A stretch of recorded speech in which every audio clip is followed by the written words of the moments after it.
Hola, ¿qué tal? En este vídeo vamos a ver muy rápidamente cómo podemos cambiar los ajustes del idioma en nuestra aplicación de TikTok.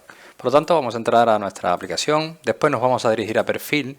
Una vez que estamos dentro de la aplicación de perfil, vamos a hacer un clic sobre estas tres líneas horizontales y vamos a irnos directamente a ajustes y privacidad.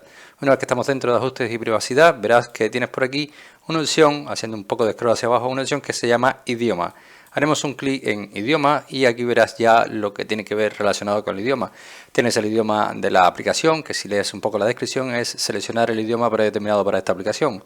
También tienes los idiomas preferidos, esto nos ayudará a personalizar tu experiencia visual. También tienes el idioma de la traducción, idioma al que te gustaría que se traduzcan los vídeos cuando lo estás viendo. Así que nada, de esta manera es como podemos elegir y cambiar los idiomas en la aplicación de TikTok. Espero que este vídeo te haya gustado, te haya ayudado y si es así, como siempre te digo, te invito a que me dejes tu like, suscríbete a nuestro canal y por supuesto nos vemos en un siguiente vídeo.